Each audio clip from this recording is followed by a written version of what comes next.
te chercher le Coran pour justifier l'islam. Parce que le Coran est devenu un drame pour l'islam. Eh oui. Et tu vois comment le chameau l'a tourné en rond? Oui, et le mot développement là, je vous jure qu'il ne sait pas l'écrire. Il ne sait pas écrire le mot développement. Et il l'utilise. Mais effectivement,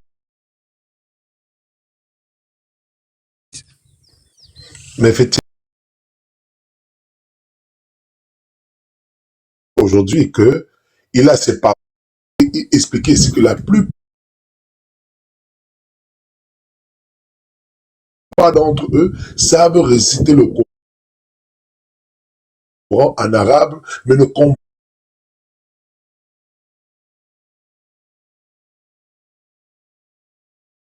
pas ce que ça veut dire.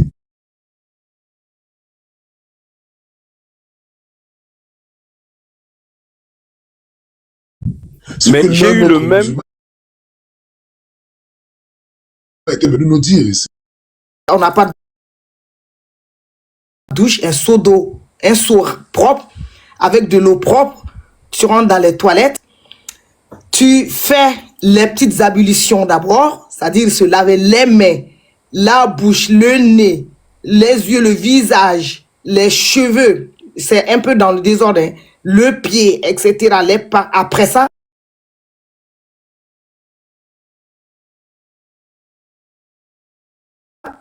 tu te relaves encore les parties intimes.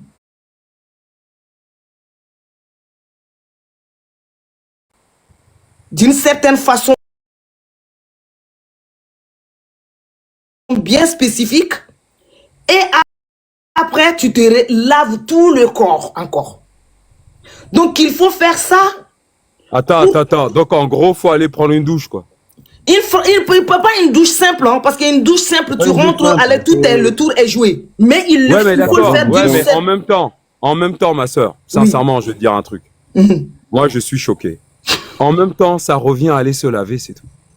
Que tu frottes tes parties intimes, que j'en sais rien, que tu te mets le doigt ou l'eau de Javel sur le corps, ça, tu te laves. C'est quoi le délire? Oui, mais pour rendre le truc un peu mystique là, il faut qu'il le fasse dans un certain ordre. Et cet ordre-là, ça prend beaucoup de temps de faire petit à petit. Merci, Medusa. Le diable, il reste dans le nez. Le diable, il y a beaucoup de hadiths qui disent ça, que le diable, il est dans le nez. Le diable, il est dans telle partie du corps. Donc, il faut enlever. Voilà, donc, psychologiquement, psychologiquement parlant, ça te fatigue, ça te prend du temps, ça te fait peur. Donc, vous voyez l'air vidéo, l'air truc tout le temps, que quelqu'un a touché le Coran, il est devenu comme ça. Oui, bon, j'aimerais juste terminer là-dessus.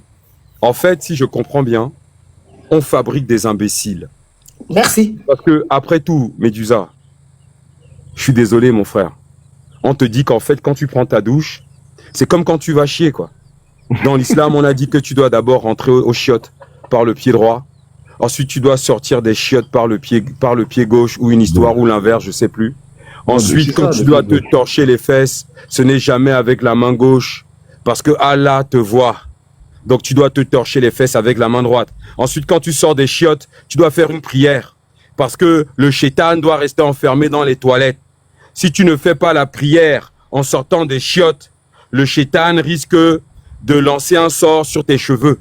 En fait, sincèrement, c'est de la débilité. Moi, j'ai même un frère qui m'expliquait qu'en islam, quand tu veux mougou, madame, le soir, avant de sauter sur le lit, tu dois d'abord faire une prière. Mais tu pries pourquoi? Pour avoir une érection? En fait, on est dans... Shaitan rentre, quoi.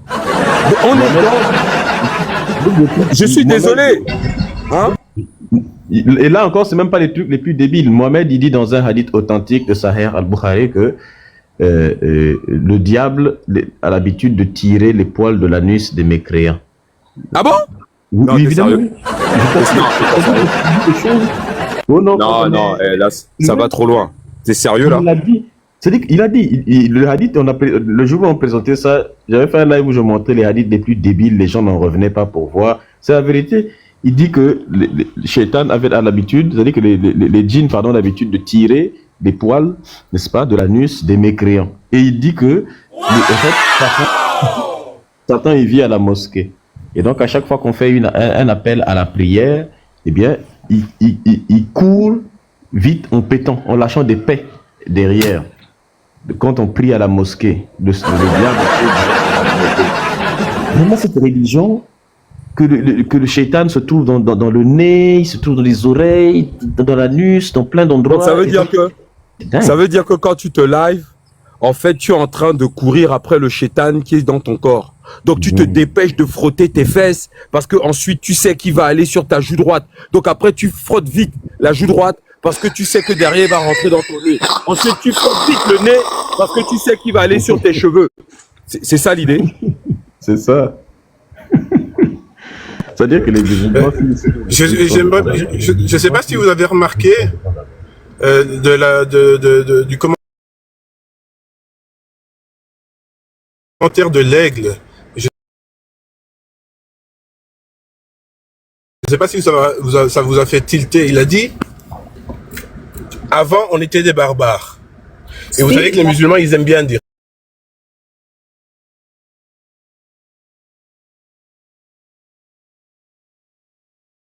ça. Oui. Ils disent, et ils pensent que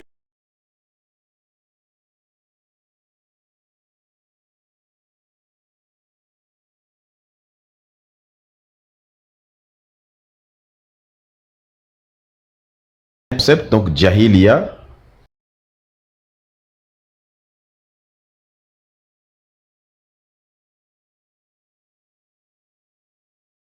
oublier systématiquement un passé qui est devenu, qu'on qualifie de païen, et qui est devenu indélicat d'évoquer, sauf si on accepte quelques retours nostalgiques. Il dit, nos parents, dans nos familles, qui sont des noirs-arabes, à chaque fois, n'évoquent plus le passé parce qu'on considère que ce passé-là est un passé de mécréance. Et donc, on commence à partir de l'arrivée de l'islam. Et tu as des gens qui essaient bonjour de les faire... cannibales, bonjour les cannibales, bonjour les Renois frustrés, les racistes. Laissez-le-moi, s'il vous plaît. Bouffez-vous entre vous. Oh, écoute-moi, tu es capable de... Oh, il fallait le laisser... Oh, c'est trop. Pourquoi tu l'as fait descendre? Ouais, c'est trop. Le problème, il est là depuis, il ne fait que monter, il ne fait que laisser son micro ouvert, et on ne fait que fermer son micro. Comme si on a peur de vouloir échanger avec lui. Voilà, comme ça, on n'a pas peur de quelqu'un comme ça. Là, vous on n'a pas peur d'échanger avec vous, mais si vous montez sur le panel, laissez votre micro fermé et échangez. Nous, on est prêts à échanger, si monsieur est là. Mais si vous êtes courageux, vous voulez monter pour insulter les gens, c'est différent. Alors, les bateaux, ils appartenaient aux Juifs. Les Blancs, ils vous ont esclavagisé pendant des siècles et des siècles. Aujourd'hui, monsieur, vous êtes monté pour échanger ou vous êtes monté? Il n'a qu'à parler. Maintenant, attendez. Après, quand tu vas finir, tu coupes le micro. On va Monsieur Rela. Est-ce que tu es d'accord? Monsieur Rela, s'il vous plaît, si vous voulez qu'on échange, vous soyez respectueux. On vous donne la parole, vous allez parler. Vous respectez et on pas. va échanger. Vous ne respectez pas, donc allez foutre le camp, là. Va te faire foutre. Non, fallait Facilement, il faut pas. Mélissa, il faut pas. Tu sais pourquoi il faut pas? Je t'explique. Non. Il va parler, il va pas rester pour t'écouter. Il est juste venu t'insulter et puis nous insulter. Des gens comme ça, il faut les insulter. Regarde, quand il vient, il parle, il dit ce qu'il veut dire. Après, tu l'insultes correctement, proprement. Est-ce que ces gens-là, parce qu'ils pensent que c'est un maghrébin quand même. C'est pas comme si c'était un maghrébin. Donc lui, c'est un maghrébin. Qu'est-ce qu'un maghrébin peut dire vraiment qui peut choquer un noir? D'un point de vue génétique, ces gens-là, c'est-à-dire que génétiquement, ces types sont des cocktails, on ne sait même pas d'où ils sortent. Il y a du blanc en eux, il y a de l'arabe en eux, il y a du noir en eux. C'est-à-dire que le mec, je le colonise génétiquement. Il y a du turc en eux. Il y a du turc en eux. Il y a du perse en eux. Il y a d'Asie centrale, Afghanistan, Turkménistan en eux. Voilà. C'est-à-dire que génétiquement, ces gens-là, on dirait un arc-en-ciel. Il y a tout en eux. Donc voilà une partouze vivante, mon frère, pas un arc-en-ciel. Une partouze vivante. C'est-à-dire que si une partouze avait un visage, ce seraient ces gens-là. Et ces gens-là souffrent d'un complexe d'infériorité sur tous les plans, même sur le plan génétique. C'est-à-dire que le noir, c'est son Dieu. Parce que sans le noir, tu n'existes pas génétiquement, puisque c'est composé en toi. Et ce sont ces personnes qui souffrent d'une crise existentielle, d'une crise identitaire parce qu'ils savent pas qui ils sont. C'est des peuples qui se sont tardivement constitués. Et donc, à chaque fois, ils viennent nous insulter pour essayer de se donner un semblant d'existence. Tu sais comment on les appelait? On les appelait au 7e siècle. On les appelait les Vandales. Leur premier nom, c'était les Vandales. C'est d'où vient, c'est des Berbères là que vient le mot vandalisme. Les Vandales. Ensuite, on a appelé ce territoire qu'on appelle le Maghreb, on a appelé cela la barbarie. La barbarie. C'est comme ça qu'on les appelait. Maintenant, on va remplacer A par E. Ça va donner berbère. C'est barbare, en fait. Parce qu'on les appelait la barbarie. Allez vérifier sur Google. Exactement, vous allez vérifier sur Google. Et avant de les appeler barbarie, la région là, barbarie, on les appelait les Vandales. Les chiens.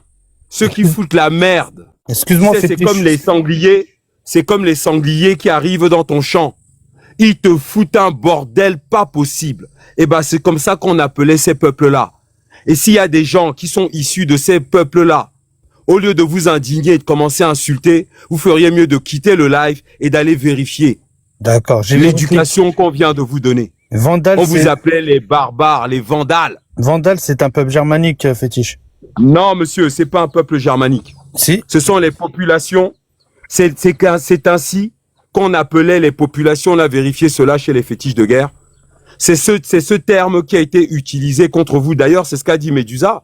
C'est ce que nous savons. Chez les peuples du Maghreb, le Maghreb, c'est quoi? C'est là où on est venu déposer la poubelle humaine qui venait tant des Romains, tant des Germains, tant des Français, tant des Espagnols, tant des Turcs, tant des Perses, tant des Arabes. D'ailleurs, les Arabes peuvent pas vous voir. Parce qu'un Arabe du Moyen-Orient ne considère pas un Berbère comme étant un Arabe. D'ailleurs, ils vous prennent pour des malades mentaux. Sauf erreur, le prince héritier d'Arabie Saoudite, Mohamed Ben Salman, a demandé un examen psychiatrique de tous les Algériens qui demandaient un visa pour aller en Arabie Saoudite. Dites que je mens. Ça, je sais pas. Ça, je sais pas, mais je sais que les Vandales étaient une tribu germanique. C'est parce que les populations de cette planète, on vous a déposé en Afrique du Nord. On vous a déposé en Afrique du Nord parce que vous êtes des trucs que aucun peuple ne voulait sur cette terre. Et d'ailleurs, même à ce propos, si vous allez en Asie, vous dites à un Chinois, Chang, oui, j'arrive. Est-ce que tu sais c'est quoi un berbère? Non, ici, nous on a berbère, on connaît pas. On connaît poulet, canard. Nous ici, pas connaître berbère, c'est quoi? C'est plat, ça se mange. Personne ne vous connaît sur la planète. D'ailleurs, qu'est-ce que le monde entier doit aux berbères? Est-ce qu'il y a un département berbère dans les musées du monde?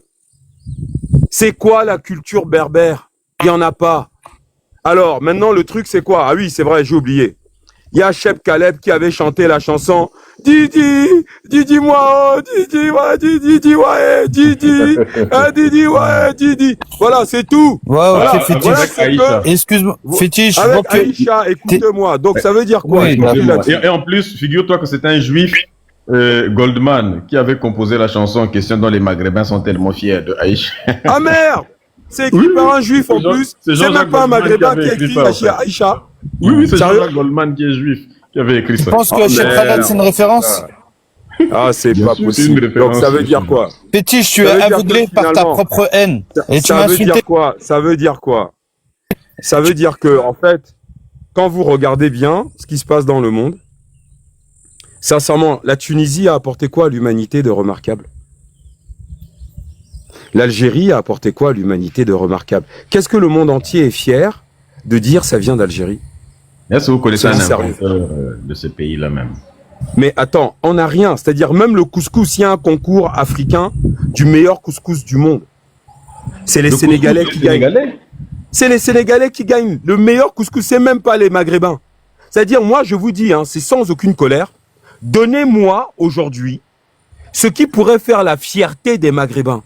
C'est-à-dire, ce qui nous permettrait, ce qui permet aux Asiatiques, qui sont quand même 5 milliards, de dire non, ça, ce truc-là, on le doit au Maghreb. Sans les Maghrébins, l'humanité n'aurait pas eu ça. Bonjour. Donnez-nous.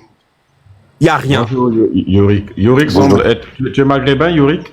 Non, je suis pas maghrébin et en fait, j'étais sur le point de descendre parce que je suis un peu pressé et j'avais juste un truc à dire qui est pas long. Et est-ce que tu es musulman? Non, je suis dans aucun dogme. Voilà. Donc, moi, je suis arrivé sur le live, je scrollais, et effectivement, je suis arrivé sur l'épisode où on constatait bien qu'il y avait une personne qui se débattait un peu, en rapport avec des questions qui étaient quand même très précises, et qu'il s'agissait effectivement de répondre de manière aussi précise. Et j'identifiais, quelqu'un qui se débattait et qui essayait de... Allez, on va parler de déni, on va parler d'intelligence, je ne sais pas, parce que la question est posée. Je vais juste aller au bout, excusez-moi. La question est posée de l'impact des religions sur le quotient intellectuel. Moi, je répondrai à cette question-là en faisant un pas de côté, en fait, en sortant un petit peu de l'aspect dogme, l'aspect religion, etc. Mais en abordant ça peut-être d'un point de vue un peu psychologique. Et c'est une question que je pose et je n'ai pas de réponse absolue, chacun se fera sa réponse en fait. Je vais faire une analogie justement, je vais poser une question avec une analogie. Monsieur, ça fait exactement 1 minute 30 que vous parlez, vous n'avez rien dit. D'accord, mais justement j'ai demandé à ce qu'on me laisse terminer, je sais pas si c'est timé mais en fait, le truc c'est que vous vous exprimez pour dire des choses que l'on va comprendre. Vous n'enchaînez pas des mots qui ne valent je peux redescendre alors. Oui, vous pouvez partir parce que c'est soit vous nous dites des choses et on comprend ce que vous dites, soit vous nous maintenez par des suites de mots qui ne valent rien et vous nous faites perdre notre temps. En fait, ce qu'il a fait, je suis allé voir son profil. Il est venu ici tester la psychologie, c'est-à-dire en gros, je me souviens plus exactement ce qui est écrit sur son profil. C'est l'art de retenir l'attention des gens sans ne rien dire. Voilà ce qu'il avait écrit sur son profil. Donc, il est venu tester ici l'art qui consiste à parler sans ne rien dire, tout en paralysant les gens d'un point de vue psychologique. Et c'est exactement ce qu'il était en train de faire. C'est-à-dire, il enchaîne, je vais faire un pas de côté, je vais pas répondre à la question précisément, je vais faire un pas de côté. Un pas de côté, ça veut dire quoi? Ça veut dire qu'en gros, il sort de la question. Pourtant, il reprochait à l'aigle de ne pas avoir répondu précisément à la question. Mais lui, quand c'est à son tour, il fait un pas de côté. Si tu fais un pas de côté, c'est que tu fuis la question. Donc, tu n'es pas mieux que l'aigle. Et il pense qu'on est des idiots. Moi, je suis allé voir son profil quand il parlait. En plus, un Libanais, donc il a eu la chance, on allait l'allumer sur ça aussi. Donc, bonjour. Est-ce que les modos, s'il vous plaît, est-ce que vous pouvez nous faire monter des proies? On manque de la viande fraîche. Pas de la viande fraîche. Médusa, je suis là. Ah non, toi, faut descendre. Nous, on a besoin de l'autre là. On a besoin de vrais religieux. Toi, tu me fuis pourquoi, Médusa? Non, ça marche pas la psychologie inversée. On n'a pas le temps. Quelqu'un qui est dans une partouze spirituelle dans laquelle tu es dans toutes les religions du monde, tu es à la fois musulman, tu es à la fois chrétien, tu es à la fois juif. C'est pas de ma faute si tu n'arrives pas à comprendre la notion de religion. Je n'ai pas le temps à perdre, ça c'est de la psychiatrie. Je veux débattre avec quelqu'un qui a une religion spécifique. J'ai le droit de donner mon avis. Dans la perdition comme ça, je n'ai pas le temps pour ça en fait. Oui, envoyez-moi un musulman ou un chrétien, c'est quoi ça en fait? C'est les noirs qui sont assis nulle part et qui veulent se créer de l'importance en n'étudiant rien. Ils vont picorer à gauche et à droite, mais ils ne vont jamais au fond des choses. Ils essayent de se créer une identité avec du vide. L'avantage d'un musulman, c'est que même s'il est maudit, au moins, dans son malheur, il défend ce qu'il est. Même si c'est abominable, il défend ce qu'il est. Mais toi, t'es rien. T'es pas musulman, t'es pas kémite, t'es pas chrétien, t'es rien. T'es le vide. On ne débat pas avec le vide. Voilà, c'est ça qu'on a essayé de l'expliquer. C'est moi qui l'ai viré. Petit, il y a Elroy qui est là. Hein? Non, je crois qu'il est toujours là en bas. Elroy ne montera pas ici, là. Elroy, c'est pareil. Elroy, tu veux, c'est le prototype du noir qui considère que le blanc est Dieu. Voilà. C'est-à-dire, c'est le prototype de l'esclave par excellence. C'est-à-dire, on l'a éduqué, formaté intellectuellement. Et en plus de ça, il est persuadé, ce Elroy, qu'il y a un paradis. Elroy, c'est le genre de gars qui est capable de vider son compte bancaire pour acheter un terrain au paradis. Voilà, c'est ce genre de noir. Donc, tu veux débattre avec quoi, mon frère? Et en plus, il a insulté Nusere Kalala Omotunde à plusieurs reprises. C'était hier, je pense. ou avant-hier. Là. Donc on l'a prévenu, on lui a dit si tu fais ça, tu ne vas plus monter sur les lives des Kémites. Donc j'invite les Kémites à ne plus lui faire monter cet abruti, parce que ces gens-là commencent à prendre les aises petit à petit. Quand ils partent jamais sur les lives des chrétiens. On le voit jamais sur les lives des chrétiens. Il se pavane tout le temps sur les lives des Kémites. Donc partout où vous le trouvez, il faut le dégager pour lui faire comprendre que la prochaine fois que tu montes, tu commences à insulter Nusre Kalala Omotunde, tu commences à insulter Cheikh Anta Diop, tu commences à insulter... mais il faut avoir du respect quand même. C'est quoi ces conneries-là en fait? J'étais pas au courant de ça, Medusa. Je te remercie de me le rappeler. En tout cas, moi, tant que je serai chez Belize,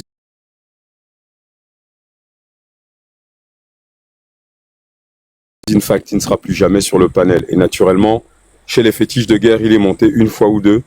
Il a fait rire tous les gamins qui étaient dans le chat. Tout le monde a compris que c'était un taré. Je te jure, hein, moi je connais pas ce type. Là, je ne connaissais pas ce type.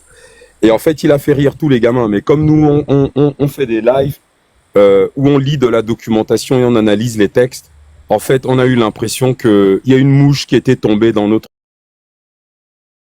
plat de Ndolé, tu vois. Donc on l'a viré tout de suite. C'est ce que j'allais dire. Il faut éviter de prendre certaines personnes dans nos petits mondes. C'est-à-dire que ce sont eux qui ont besoin de nous, pas le contraire. Pas le contraire. Ces gens-là ne pouvant plus défendre la personne, ils descendent avec nous au fond du puits, au fait. Non. Il faut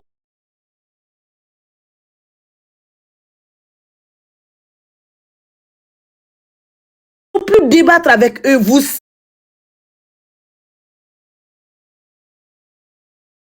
les connaissez, vous savez comment ils sont. Ils ne peuvent plus défendre l'islam.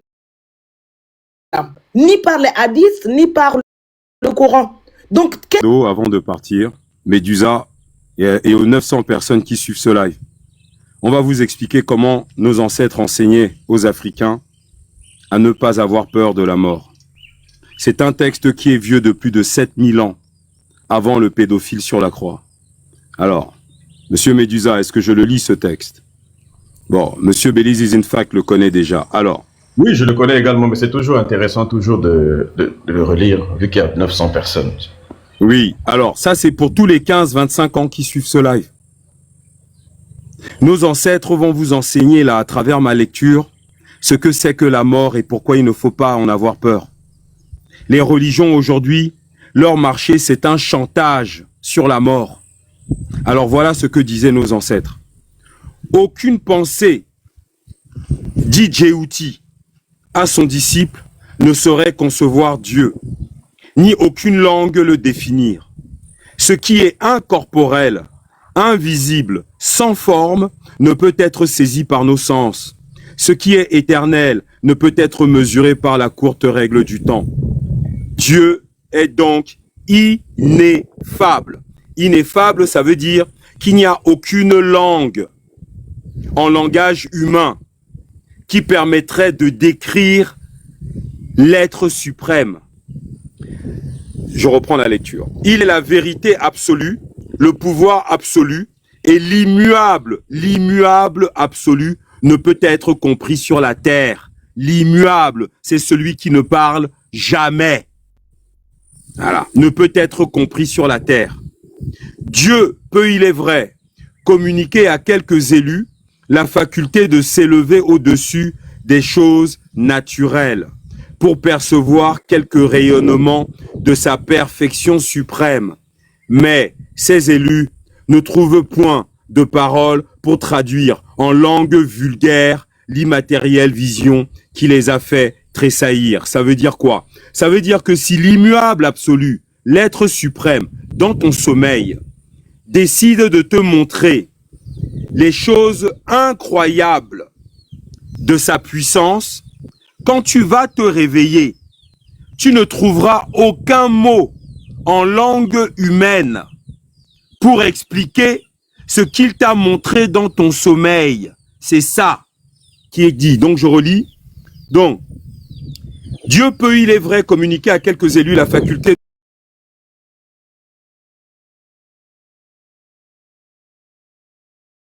de s'élever au-dessus des choses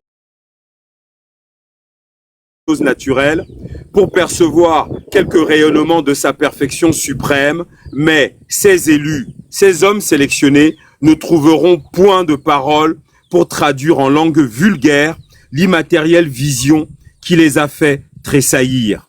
Les hommes peuvent expliquer devant l'humanité les causes secondaires des créations qui passent sous nos yeux comme des images de la vie universelle. En gros, ici, il est expliqué que les hommes ne peuvent pas expliquer le divin.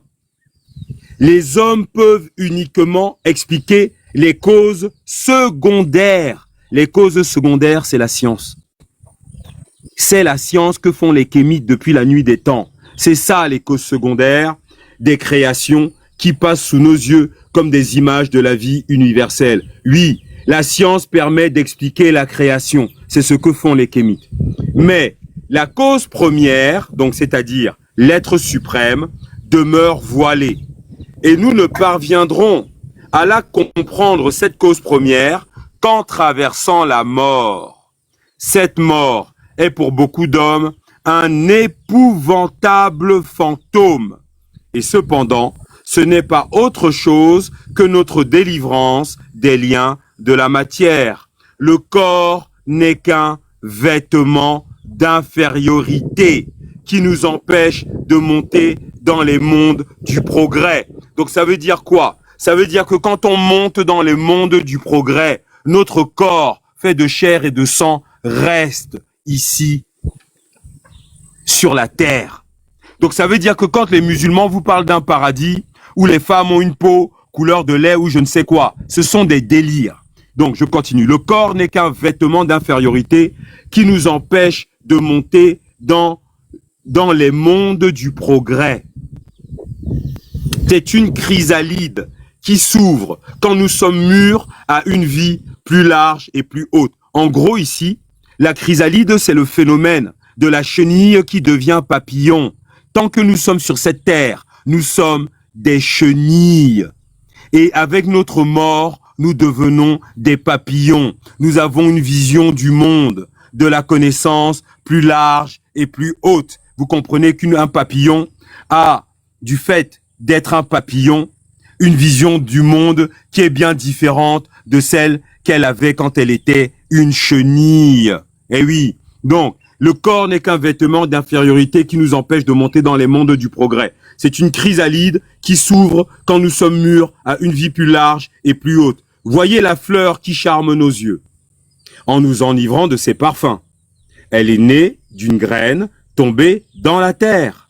De même, notre corps, quand il retourne à cette terre d'où il a été tiré, l'esprit qu'il retenait captif s'exhale comme un parfum vers les cieux, car l'esprit était contenu dans le corps, comme le parfum dans le germe de la fleur. Alors là, un petit commentaire, les musulmans qu'on va mettre en terre, le parfum qu'ils vont envoyer dans les cieux sera un parfum nauséabond. Ça pue l'islam, ça pue le christianisme, ça pue le judaïsme. Donc c'est pour ça qu'en Afrique, on a toujours enterré les morts, alors que les Arabes, les Juifs et les Blancs brûlaient les morts. Mais une graine qu'on a mis en terre, qu'on a brûlée avant, elle ne germera plus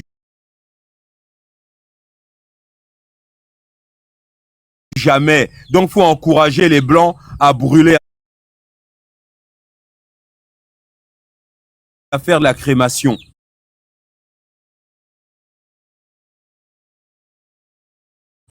Donc, pareil, ce sont de très vieux textes kémites. Et c'est avec ces textes-là qu'on enseignait aux Grecs à l'époque. C'est avec ces textes-là qu'on fabriquait les immortels en Afrique. Parce qu'un homme noir à la base n'a pas peur de la mort. Alors ce texte, c'est toujours celui de Djéhouti.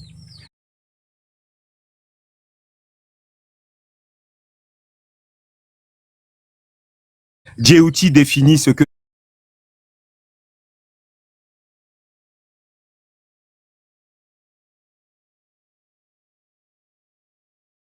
c'est que la vérité. Alors,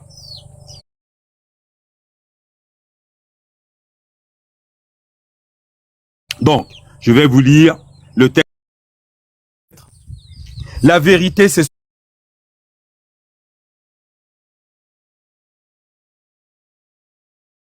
ce qui est éternel.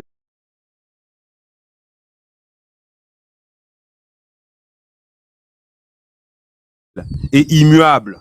La vérité est le premier des biens. La vérité n'est pas et ne peut être sur la terre. Il se peut que Dieu ait donné à quelques hommes, avec la faculté de penser aux choses divines, celle de penser aussi à la vérité. Mais rien n'est la vérité sur la terre, parce que toute chose est une matière revêtue d'une forme corporelle, sujette au changement, à l'altération, à la corruption, à la transformation. L'homme n'est pas la vérité, parce qu'il n'y a rien, parce qu'il n'y a de vrai que ce qui a tiré son essence de soi-même et qui reste ce qu'il est, ce qui change au point de ne pas être reconnu. Comment cela pourrait-il être la vérité? La vérité est donc ce qui est immatériel. La vérité est immatérielle, qui n'est point enfermée dans une enveloppe matérielle, qui est sans couleur, sans forme, exempt de changement, d'altération. En un mot, ce qui est éternel. Toute chose qui périt est mensonge et fausseté.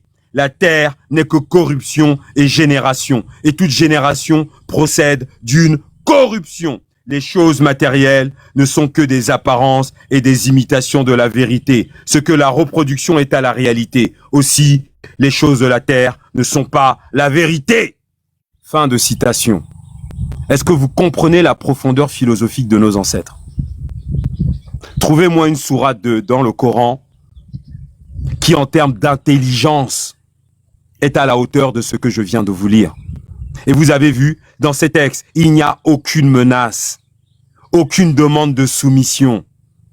Il n'y a rien de menaçant. Il y a de l'intelligence pure. Alors comparez des textes comme ça aux maudits textes religieux qu'on vous fait avaler. Il n'y a aucune menace. On ne vous dit pas que les femmes doivent ceci, les femmes doivent cela, les machins. Rien. Voilà. Vous comprenez maintenant. Et ces textes-là, qu'on a cachés au noir pour les endoctriner dans ces sectes maudites. Ces textes, ils existent.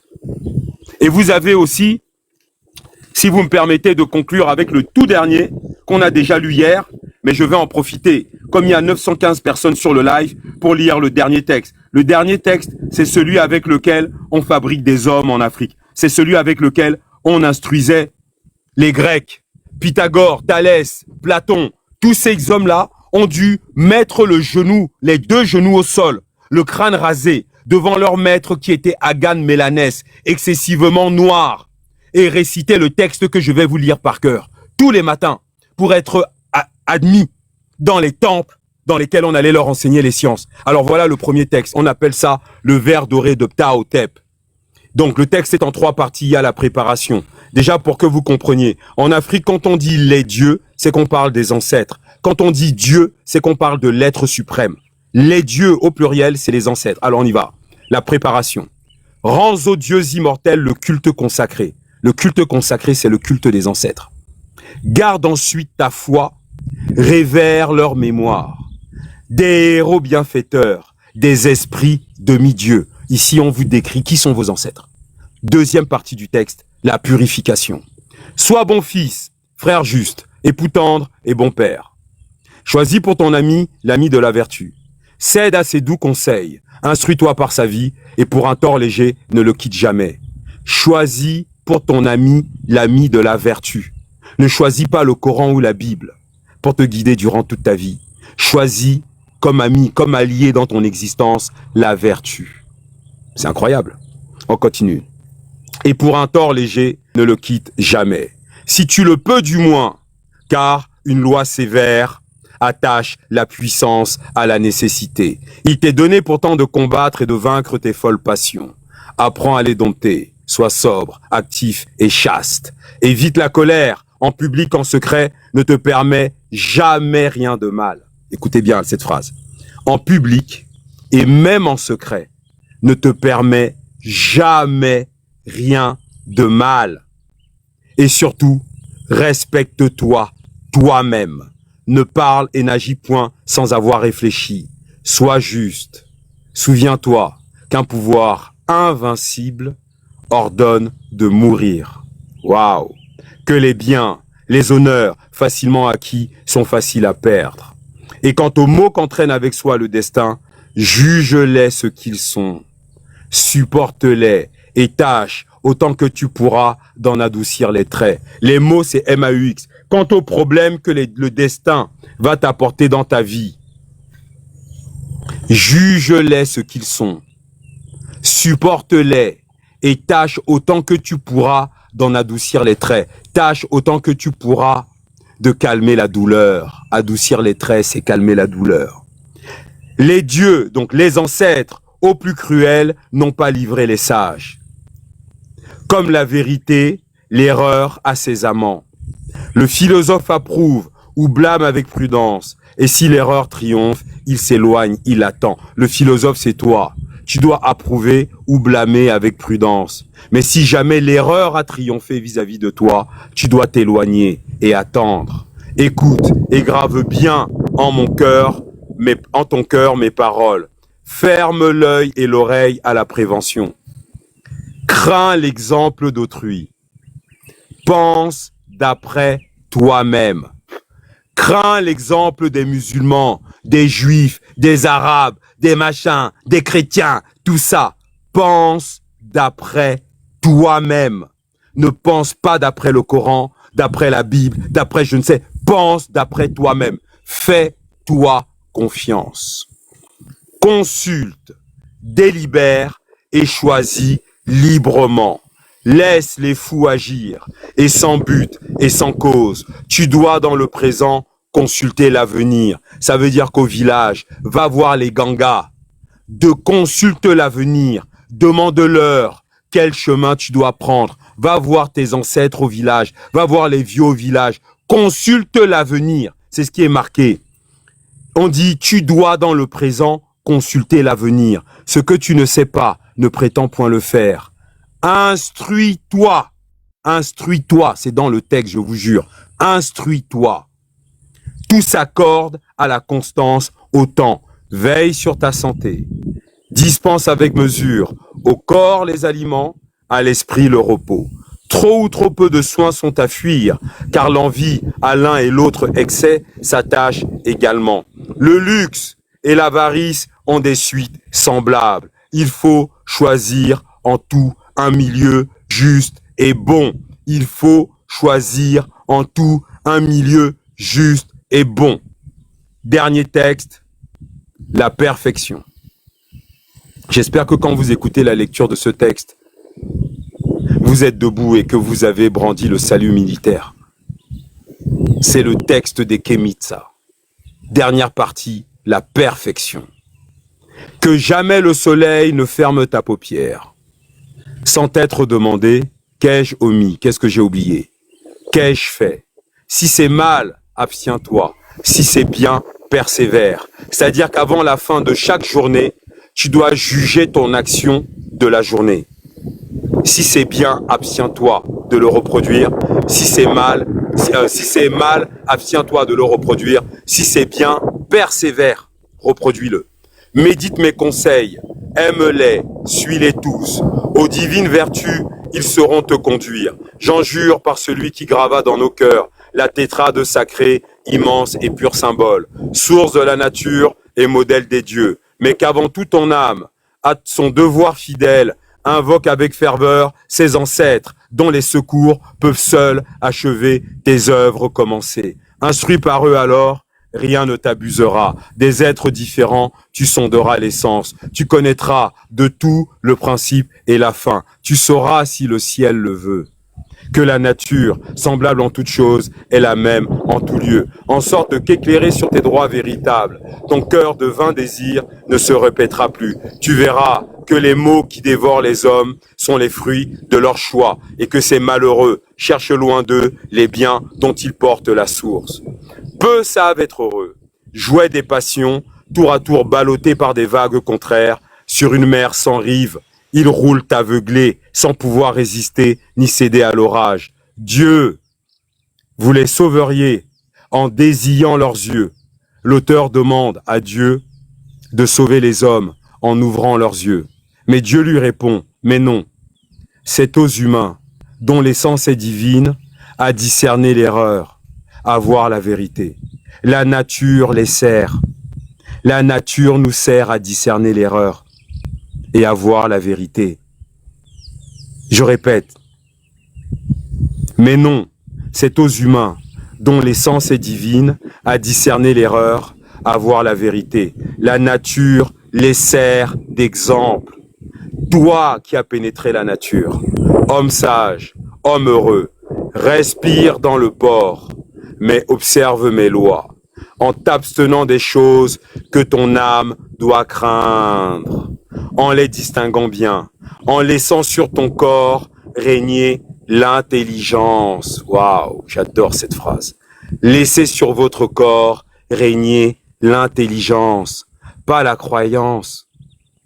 Laissez sur votre corps régner l'intelligence, afin que, t'élevant dans les terres radieux, afin que, plus tard quand vous serez mort et que vous vous élèverez dans le ciel, au sein des immortels, donc de vos ancêtres, vous soyez un Dieu vous-même. Waouh! Fin de citation. Afin que, t'élevant dans les terres radieux, au sein des immortels, tu sois un Dieu toi-même. Voyez, le but des Kémites, ce n'est pas d'être soumis à un Dieu pédophile, esclavagiste et génocidaire. Le but des Kémites, c'est à la fin de notre existence sur terre, quand nous monterons dans le ciel au milieu de nos ancêtres, nous devenions un Dieu nous-mêmes. Alors, qu'est-ce que vous pensez de ce texte? Vous voyez, il n'y a aucune menace. Les femmes, on n'insulte pas les femmes. On ne dit pas qu'il faut taper sur les femmes. On ne dit pas qu'il faut combattre le mal. On ne dit pas que machin. En fait, c'est un texte d'intelligence pure. Ça, c'est la parole de nos ancêtres. Et ce sont ces textes-là que les Grecs, les Blancs, là, récitaient à genoux devant nos ancêtres. Avant de rentrer dans les écoles, pour qu'on leur instruise de la géométrie, etc. Et vous voyez, il y a zéro menace. Entre le texte sur la mort, on vous rassure, on vous dit n'ayez pas peur. Ce n'est rien. Vous allez juste vous débarrasser de votre vêtement d'infériorité. Vous allez rejoindre un monde plus grand, plus lumineux. Vous allez rejoindre vos ancêtres. Ce n'est rien. On va vous mettre en terre comme on met une graine en terre. Quand on met une graine en terre, c'est pour que cette graine renaisse. Vous voyez, on est en train de rassurer les Africains. Oui, Médusa. Oui. J'ai vu quelques gens monter. Voyons s'il y a du religieux à croquer par ici. Est-ce qu'il y a des religieux parmi vous, parmi ceux qui sont montés? Et ça doit prouver aux gens qui nous écoutent que ceux qui disent que la philosophie, ceux qui ne savent pas que la philosophie est née en Afrique, ceux qui ne savent pas que la philosophie, quand vous voyez les textes de Ptahhotep, quand vous voyez les instructions d'Amenemopé, hein, quand vous lisez sur la pierre de Sako, quand vous voyez les annales d'Hatshepsut, quand vous voyez tous ces éléments-là, hein, quand vous voyez l'hymne à Aton, plein d'éléments, ça vous apprend beaucoup de choses. C'est-à-dire que la philosophie, quand on enseigne à l'école, on vous dit la philosophie, elle vient de la Grèce, mais c'est une fumisterie incroyable. La littérature, la poésie, la philosophie, c'est apparu en Afrique. Le fait de penser, faire de la pensée une activité de l'esprit, ça c'est apparu en Afrique. Et les premiers à développer des concepts, à conceptualiser le réel, ce sont les Africains.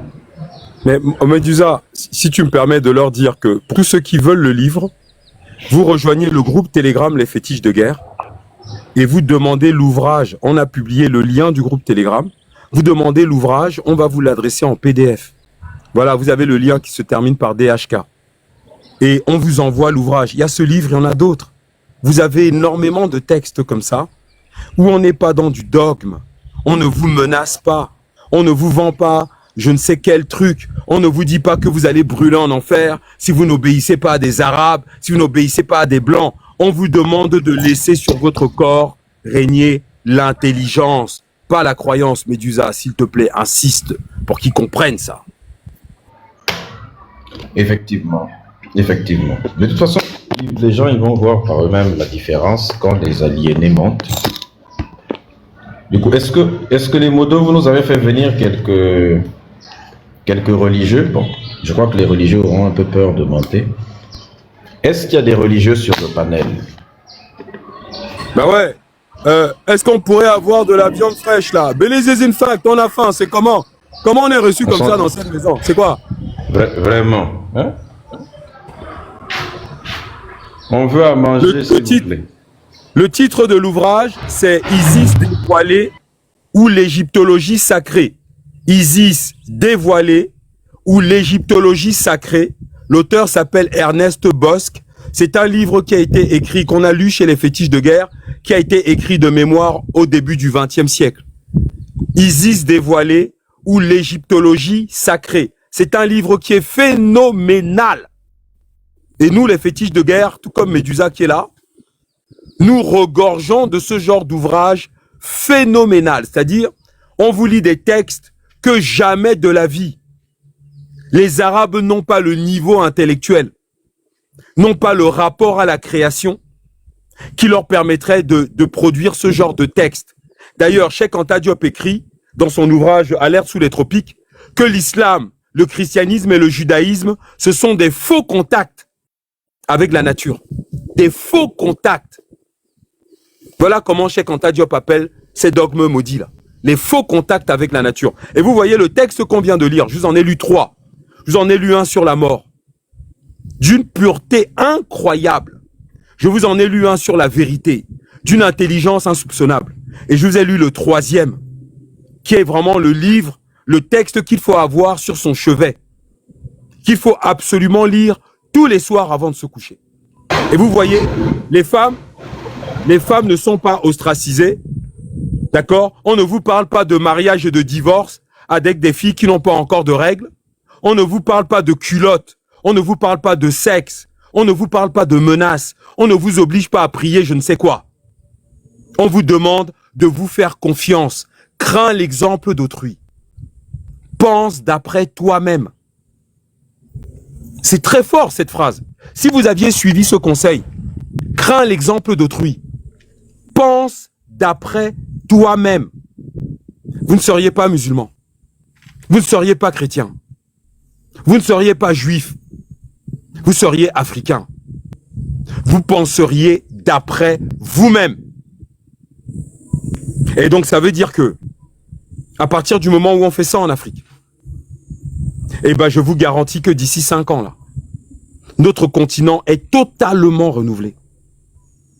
La question n'est pas de savoir d'où nous venons alors. Mais alors d'où viennent les chiens? D'où viennent les rats?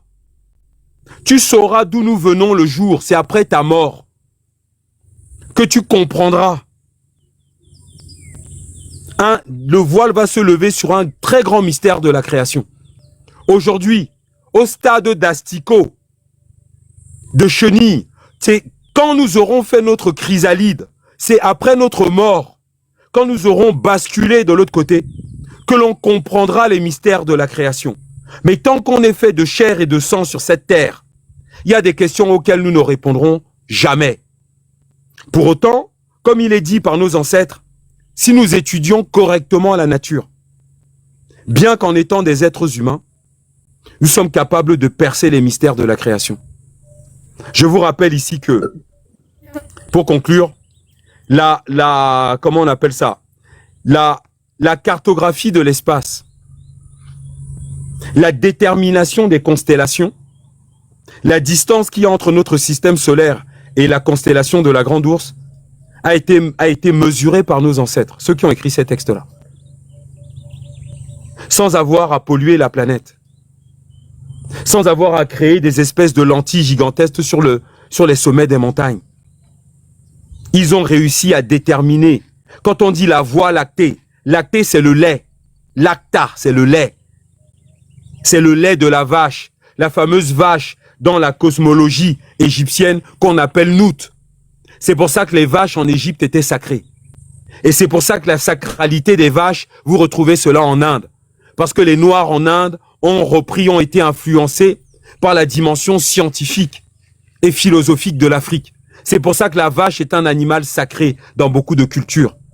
Parce que le lait, la voie lactée, c'est les Noirs qui appellent ça voie lactée. C'est les Noirs qui déterminent les signes du zodiaque. C'est les Noirs qui créent le calendrier. C'est les Noirs qui déterminent le cycle de précession des équinoxes. C'est un cycle de 26 000 ans quand même. Donc vous voyez, pour déterminer tout ça, l'astronomie, l'astrophysique, la chimie, l'hydrométrie, etc., que nos ancêtres avaient créé. Le code binaire, aujourd'hui nous utilisons nos téléphones portables. C'est une science des hommes qui ont écrit les textes que je vous ai lus. Alors aujourd'hui, posez-vous la question. L'humanité utilise quelle science apportée par les Arabes? L'humanité utilise quelle science apportée par des Blancs? Et vous voyez pourquoi le texte nous dit que la nature nous sert. Mais parce qu'elle a servi à nos ancêtres à cartographier l'univers, à déterminer pi, et déterminer les nombres d'or, sans avoir à détruire ou à massacrer des peuples sur terre, juste en étudiant la nature. C'est pour ça que c'était marqué dans le texte, la nature nous sert. Les hommes ne sont pas nés pour déterminer qui est l'être suprême. Les hommes sont nés pour expliquer les causes secondaires. Les hommes ne sont pas sur terre pour expliquer la cause première. C'est ce qui est écrit dans le texte. La cause première, c'est l'être suprême, c'est l'ineffable, c'est l'immuable absolu. Nous ne sommes pas sur terre pour expliquer qui est l'immuable absolu. Le rôle des hommes, c'est d'expliquer les causes secondaires de la création, c'est-à-dire les sciences. Ce sont les escrocs qui essayent de vous expliquer qui est Dieu. Après, ils vous disent qu'il faut leur donner votre fille de 7 ans en mariage. Après, ils vous disent que machin, c'est des escrocs. Et vous voyez le texte, aucune menace. Et on n'a tué personne dans le texte. Hein. On ne vous dit pas que quelqu'un est mort pour vous sauver. Il n'y a pas de mort dans le texte. On vous demande de laisser régner sur votre corps l'intelligence. L'intelligence, c'est pas la croyance. Si tu rentres dans une forêt avec de la croyance, on ira juste chercher ton cadavre. Les gens qui ne sont pas d'accord là, vous savez, c'est plus facile de venir ne pas être d'accord ici en haut du live. On vous propose de venir ne pas être d'accord ici. Qu'est-ce que vous en dites, hein? Ceux qui disent n'importe quoi dans les commentaires. Et si tu montais ici sur ce live pour venir nous prouver que les textes de nos ancêtres, c'est bidon, c'est n'importe quoi. Viens nous montrer que nous avons tort. Excuse-moi, mais moi je peux descendre hein, s'il y a quelqu'un qui veut monter pour essayer, pour contredire, moi je descends. Hein. D'abord sur le live, là, parmi tous ceux qui sont là, est-ce qu'il y a quelqu'un? Non, moi je descends, je laisse la place. Voilà, on vous laisse la place. Elroy a insulté le professeur Kalala Omotunde. Comme je l'ai dit tout à l'heure, plus jamais cet homme ne sera sur un même panel que moi. Pareil pour moi en tout cas. Tous les plus autres, jamais il sera sur un panel. Il est monté, mais Elroy c'est mort. Bonjour. Ça va lui apprendre la discipline, parce que ça lui a donné un peu le fait de l'accepter sur nos lives, ça lui donne un peu la tête dure. Le fait de venir faire son cirque, hein, on va déplumer plume par plume, les Kalala Omotunde là, les Cheikh Anta Diop, toutes ces bêtises là. Bon, au départ ça faisait rire, mais comme il est rentré dans l'insulte de nos monuments, il va devoir apprendre à se discipliner. Bonjour à vous tous. Bonjour. Le mec qui monte là. Moi j'ai une question pour toi vite fait, si tu peux me répondre. En fait sur la vérité sur Djibouti, est-ce que tu pourras rentrer un tout petit peu dans le profondeur en disant que Djibouti équivaut l'ange Djibril et Gabriel? Non, c'est faux ça. Déjà, premièrement, Djibouti n'est pas un ange. Djibouti, je vais expliquer c'est quoi Djibouti. Djéhouti, c'est une classe. C'est une classe de savants. C'est-à-dire, Djéhouti, c'est par exemple, Djéhouti, c'est pas un homme. C'est une succession d'hommes et de femmes qui ont travaillé sur la science et en philosophie pendant des millénaires. Et ils signaient leurs travaux sous le nom de Djéhouti. Djéhouti, c'est un ensemble d'hommes et de femmes du niveau le plus élevé. C'est ce qu'on appelle une caste sacerdotale. Parce que chez nous, quand on parle de sacerdoce, ce n'est pas d'aller élever des enfants, c'est de faire de la science. Donc, Djéhouti, c'est comme si tu disais, je suis un élève de 5e D dans tel lycée. La classe de 5e D va voir passer des élèves. Mais tous les travaux qui seront faits dans la classe de 5e D seront signés 5e D. Que ça soit Médusa, Tira, Fétiche, Sundiak, etc. qui ont fait ces travaux, la signature à la fin, c'est 5e D. Et Djéhouti, c'est la même chose. C'est une classe où on n'acceptait que les plus brillants dans leur domaine et qui vont travailler pour l'élévation de l'intelligence et la conscience des peuples noirs pendant des millénaires. Et tous leurs travaux étaient signés Djéhouti. Et donc, quand maintenant ces maudits pédophiles arrivent en Afrique, ces Arabes là, ces Juifs et ces Blancs, ils vont voir des documents où à chaque fois il y a signé Djéhouti. Et ils vont croire que c'était un gars. Donc ils vont créer Gabriel. Parce que Djéhouti, on dit que Djéhouti, c'était le messager d'Osiris. Mais Osiris, lui, sa constellation, c'est la constellation d'Orion. Son messager sur Terre est là pour enseigner les sciences, les connaissances secondaires.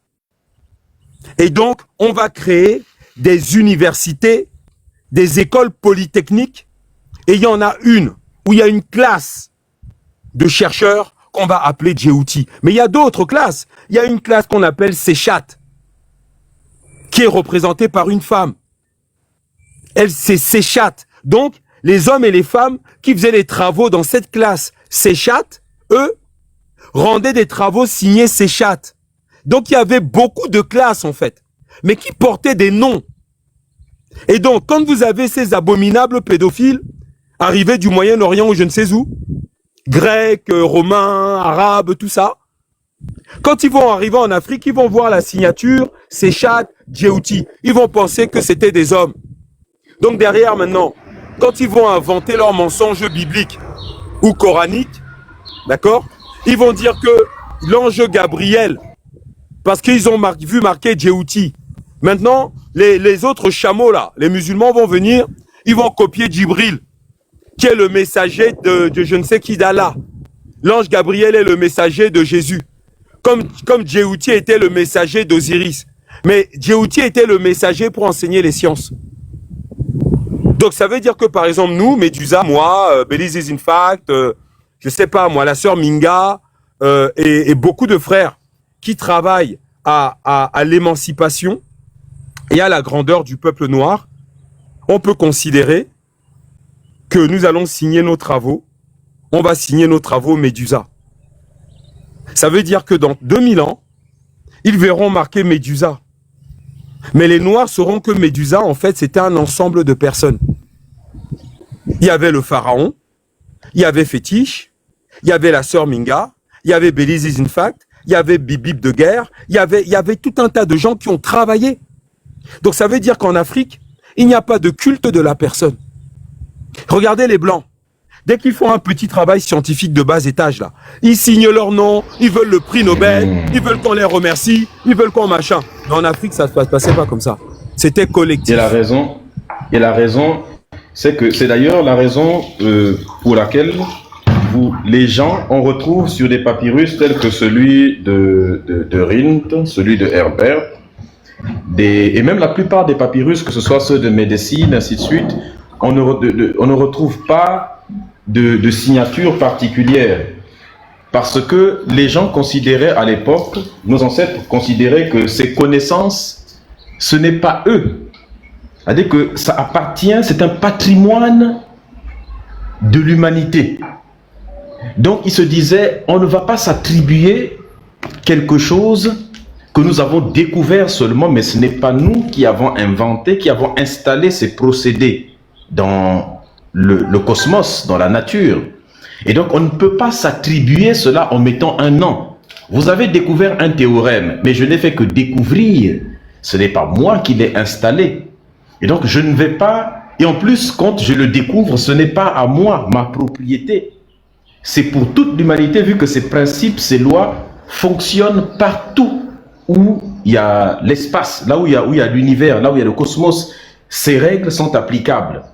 C'est pour ça que les Grecs qui n'avaient pas cette sagesse que nos ancêtres avaient, quand ils sont venus, ils se les sont appropriés. Arrivé en Europe, l'autre va nommer il va nommer théorème de Thalès maintenant, et théorème de Pythagore. La poussée est devenue celle de Archimède, mais tout ça était déjà connu de nos ancêtres depuis longtemps. C'est-à-dire que ce besoin de s'attribuer les mérites des autres et les connaissances de l'univers. Et quand vous partez sur les papyrus de Rhind et le papyrus de Moscou, vous voyez les fameux théorèmes de Pythagore, les fameux théorèmes de Thalès qui existaient déjà, la valeur de pi, tout ça, le cône de la pyramide, tout était déjà calculé. Vous vous dites donc ces gens étaient des voleurs. Bon, ça n'étonne personne, on sait que c'est ce qu'ils ont été toujours. Donc vous voyez un peu la distance de sagesse qu'il y avait entre nos ancêtres et ces envahisseurs, ces peuples qui vivaient encore dans un état très lamentable, dans des grottes, sans aucune connaissance, que nous allons civiliser. Et d'ailleurs, ils le disent eux-mêmes que c'est à partir de l'Égypte que nous avons été sortis de l'animalité pour être emmenés vers l'humanité.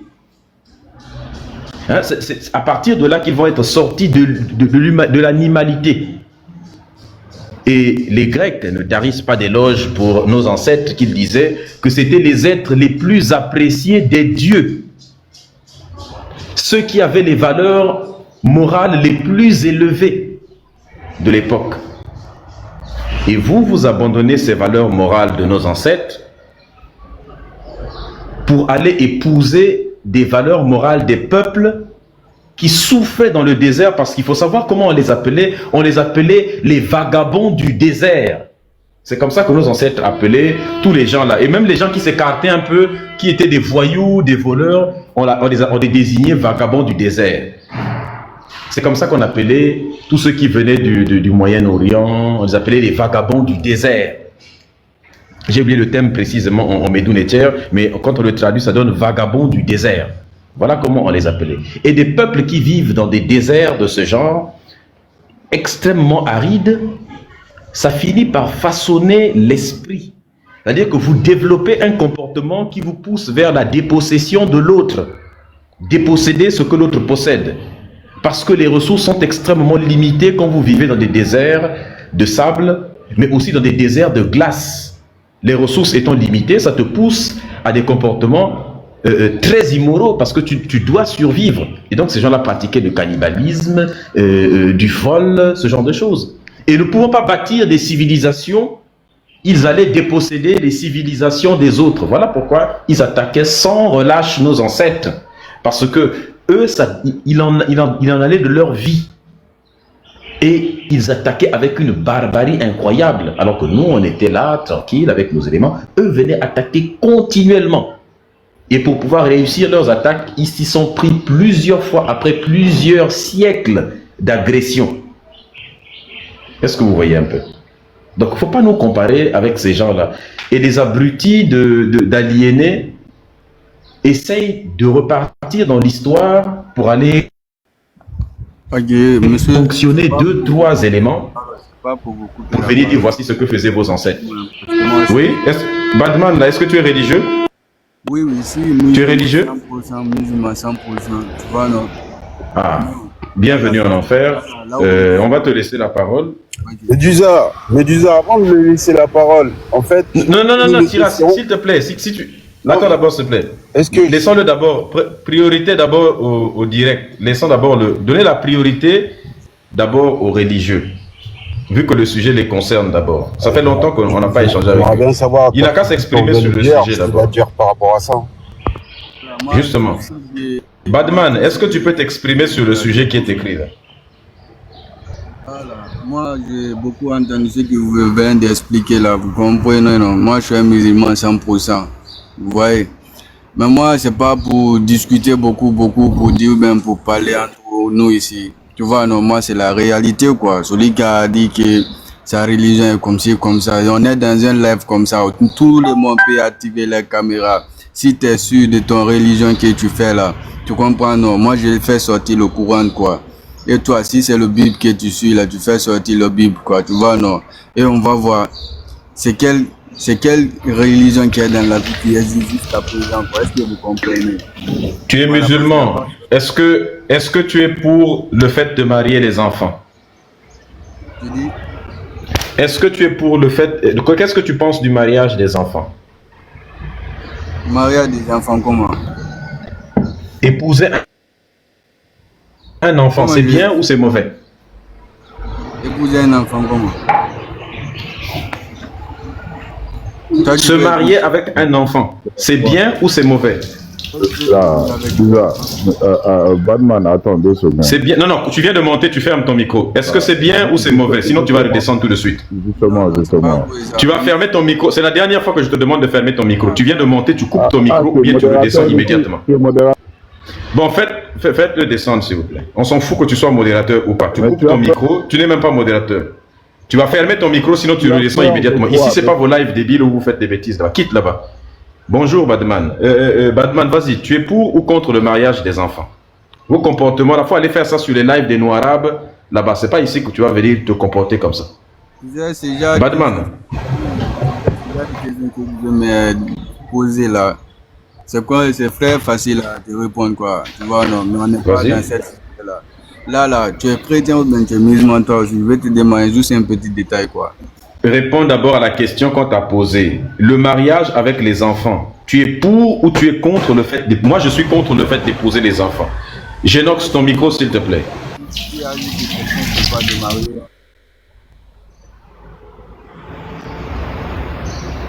On ne t'écoute pas.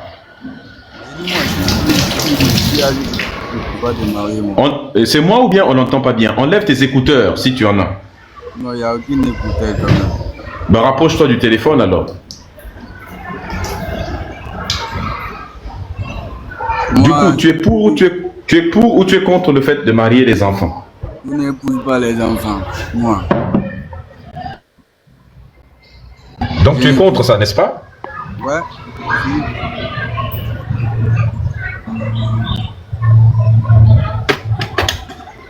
Bon, si tu n'as pas de micro qui est bon, tu vas descendre. Hein. Arrange ton micro, on ne t'entend pas bien, on te dit. On m'entend bien en fait. Du coup, est-ce que tu sais que dans ton Coran, Allah autorise de marier les enfants? Ah, il est descendu.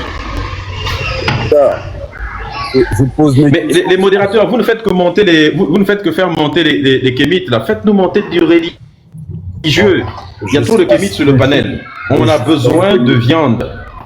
Ok, j'ai une dernière question par rapport à Fétiche. Après, je descends comme ça. Je laisse la place pour... Est-ce que tu es un religieux?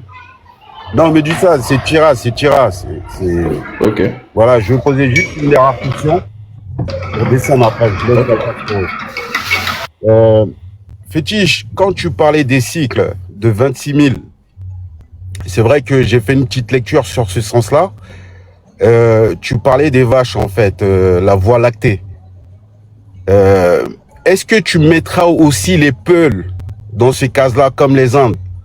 Enfin, les Indiens, ils ont, comment dirais-je, par rapport à leur culte. Je comprends rien à ta question. En fait, la question est la suivante. Tu vois, tout à l'heure, tu parlais de la voie lactée sur un cycle de 26 000 qui donne 2160, je crois. Quoi. Oh putain. Comprends, non? Putain, ils font chier. Les gamins là, faut arrêter ça. Vas-y, Tira, on t'écoute. Voilà. Donc, est-ce que, parce que les peuples aussi, ils ont les mêmes cultes. Bon, je sais pas si c'est une culte pour eux, mais ils ont ce truc avec les vaches, en fait. Mais en fait, je sais pas, moi. Tu sais, je vais t'expliquer un truc. Moi, quand je parle sur un réseau social, c'est parce que j'ai passé des heures à étudier les choses. D'accord, toi, t'as étudié quoi? Tu me parles de quoi? Je comprends même pas ce que tu racontes, mon vieux. Je veux dire, c'est tu... Les mecs, vous pensez qu'on parle parce qu'on veut parler? Regarde, Fétiche. J'ai fait une lecture aussi sur ce sens-là, je viens de te dire. Ouais, t'as lu quoi? Dis-moi, donne-moi le nom du livre. Voilà, je vais t'expliquer. Tu sais, les cycles de... les zodiaques, par exemple. D'accord? Ouais. C'est basé sur 26 000 ans. D'accord? Chaque zodiaque est de 2160, je crois. Donc, il y a eu, comment dirais-je, les cultes en Égypte antique qui étaient basés sur des taureaux, ainsi de suite. Et alors, des cultes basés sur les taureaux. Vas-y, donne-nous le culte basé sur les taureaux en Égypte antique. Vas-y. Exactement. C'est-à-dire ces cycles-là qui étaient basés là-dessus, je pense qu'il y a des peuples qui ont pris ces cultes-là jusqu'à aujourd'hui. Tu as cité les Indiens. C'est ça que tu avais cité tout à l'heure. Donc ma question est la suivante. Parce qu'on sait, au sein de l'Afrique, il y a beaucoup de peuples, principalement les Peuls, d'accord, qui tiennent vraiment à des taureaux, par exemple. Je me suis demandé, est-ce qu'ils en font partie ou pas? C'est ça la question, en fait. Mais il faudra aller étudier les Peuls, mon gars. Moi, je suis pas devin. Moi, j'ai pas étudié les Peuls, donc je peux pas te parler des Peuls. Moi, je ne te parle que de ce que j'ai étudié. Et par ailleurs, l'astronomie en Afrique, nous sommes le peuple à avoir introduit l'astronomie dans le monde. La seconde, la minute et l'heure ont été inventées par des Noirs. Quand j'étais en Inde en 2023, j'ai visité un site astronomique. Mais en Inde, ça commence à partir du XIIIe siècle. De notre ère, là. Le site astronomique que j'ai visité en Inde, en 2023, avec ma femme, on a visité le Taj Mahal, après on allait visiter des trucs, dont le site astronomique. Bah les mecs, ils sont au XIIIe siècle, mon vieux. Donc ça veut dire quoi? Ça veut dire qu'ils ont 10 000 ans de retard par rapport à l'Afrique. 10 000 ans, les Indiens, là. Donc ils ont les connaissances des Africains, c'est répandu en Europe via les Grecs, mais c'est répandu en Asie.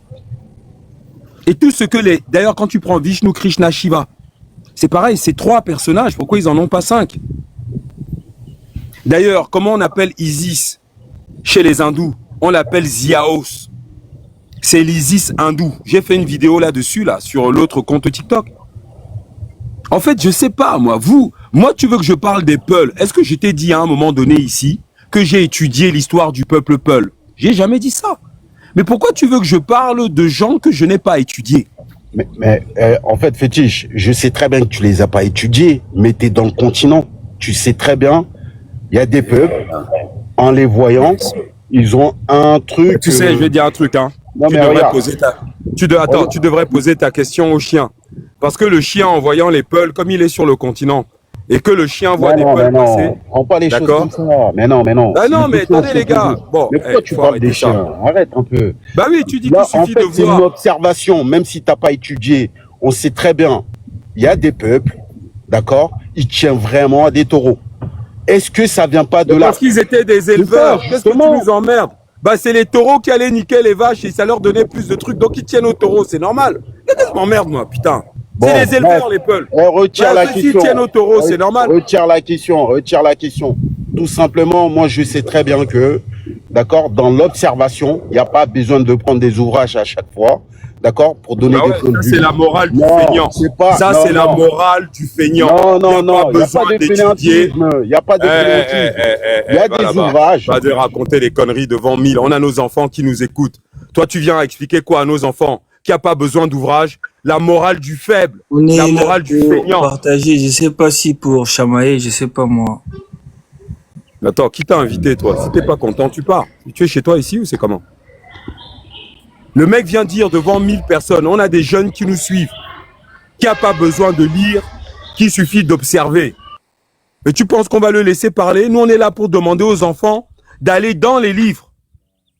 On ne leur demande pas de vivre comme des chiens. Les chiens passent leur vie à observer, non? Le corbeau passe sa vie à observer. Le chien a vu passer les peuls dans la rue. Va demander aux chiens ce qu'ils pensent des peuls et pourquoi les peuls sont attachés aux taureaux. Les chiens aussi sont en Afrique, ils ont vu des peuls passer, non? On est là, on se bat pour que notre peuple ouvre les livres. L'autre, il vient nous expliquer que non, tu vois, fétiche, l'observation, je suis là avec ma bière. Ouais, c'est bon, les mecs. Hein? Les feignants, la morale du faible. Maintenant, tu sais, j'ai écouté un audio. Ouais, je suis allé sur un live et je vais conclure là-dessus, Médusa.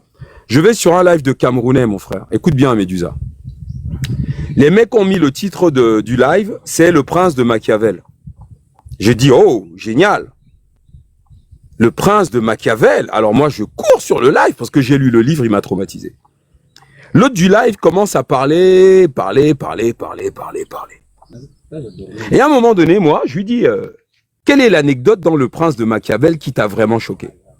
Ouais, fétiche, vraiment, c'est ta manière de faire, vous aimez toujours abaisser les gens, pourquoi je dois te dire, qu'est-ce qui dans le livre de Machiavel m'a choqué? Vous avez cette technique de vouloir, j'ai dit, attends mon frère, le thème du live c'est Le Prince de Machiavel, le livre. Mais, toi, oui, mais moi, j'ai écouté l'audio, mais c'est pas la même chose. Écouter un audio et lire un livre, ce n'est pas pareil. Ça n'a pas la même efficacité intellectuelle.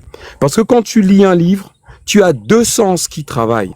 La vue, d'accord? Et l'ouïe, parce que tu peux même lire à voix haute. Donc, ton cerveau emmagasine plus. Mais quand tu ne te sers que de l'ouïe, tu ne peux pas être concentré. Un livre, c'est pas de la musique qu'on écoute. Et en fait, le mec, ils étaient 7 ou 8 sur le panel. Je me suis rendu compte à la fin que les gars étaient en train de débattre du Prince de Machiavel et personne n'avait lu le livre. Personne n'avait même acheté le livre. Voilà les hommes noirs de plus de 30 ans. La morale du faible. C'est pour ça que j'ai viré celui-là. L'observation, ça suffit. Voilà. Les lâches. C'est ça le problème de l'Afrique. Aujourd'hui, nous, on veut emmener les jeunes Africains. Les textes que nous vous lisons, on les connaît parce qu'on a ouvert des livres. On a eu le courage de lire des livres. Quand on démonte l'islam et quand on emmène la jeunesse africaine à quitter les mosquées et les églises, c'est parce qu'on leur apporte des preuves écrites. C'est avec la Bible. La Bible est un livre maudit avec lequel on a acheté votre âme. Et vous dites que vous allez combattre la Bible et le Coran et la Torah sans livre, mais vous allez faire comment? À un livre, on oppose un livre. À une pensée, on oppose une pensée. C'est ce qu'on appelle la réciprocité. Tout simplement. Médusa, je te laisse le live. Merci à toi. Bah, ça, c'est un fait. Les gens ne lisent pas, même lorsqu'ils sont sur des lives, même leurs textes religieux, ils ne lisent pas. Ils écoutent des imams prêcher, ils écoutent des religieux, des pasteurs prêcher. Tout ce qu'ils connaissent de leurs textes, ce sont les versets que les pasteurs et les imams leur demandent d'aller lire. Les gens ne vont pas à la source directe et n'écoutent même pas des lives où on parle de connaissances, où on fait de la lecture, ainsi de suite. Non. Et c'est des gens qui viennent. C'est comme celui qui était monté tout de suite, là. Comment il s'appelle appeler? Celui qui fait partie du clan des Noirs-Arabes. L'aigle. Passe leur temps à insulter. L'aigle. Et non, celui qui est monté l'autre là, qui voulait, le fameux El Hadj, qui voulait commencer à s'imposer. Donc, le mieux c'est qu'il monte. Il y a de la marchandise, je crois. Il y a de la chair là, surtout à côté de toi. Ah, ok. C'est qui ça? Elle, hein? Elle Botti, c'est ça? Ou bien Genox là? Bon, qui n'est pas d'accord avec nous? S'il vous plaît, bonjour, j'ai une question. Oui. Donc là, on est sur un panel de Kémite, j'aimerais juste poser une question. Les pyramides, est-ce qu'on a des preuves comme quoi les gens les ont construites? Apparemment, les Africains étaient là-bas, donc vous avez toujours été là-bas, donc est-ce que vous savez qui les a construites ou c'est apparu comme ça par hasard quelqu'un d'autre? Est-ce que tu peux me donner un exemple d'une construction, d'une architecture sur Terre non naturelle qui a été faite par des êtres humains? Ouais, comme ça, de tête, je saurais pas te dire. Mais si ce n'est pas les êtres humains qui ont construit les pyramides, qui les a construits? Bah justement, c'est la question que je me pose. J'aimerais savoir. Mais pourquoi tu te poses cette question alors que... À la question. Mais pourquoi tu te poses cette question quand tu vois les pyramides, pour toi, tu te dis qui d'autre peut les construire à part les humains? Bah, je sais pas du tout. Tu as peur de dire les extraterrestres, c'est ça? Non, quand même pas. Tu fais partie de la team Tu fais partie de la team de ceux qui pensent que les extraterrestres ont construit les pyramides. Les Anunnaki. Moi, si j'ai plus de renseignements de votre part, ça serait bien, mais si vous ne le savez pas, moi que vous ne savez pas, c'est tout. Hein.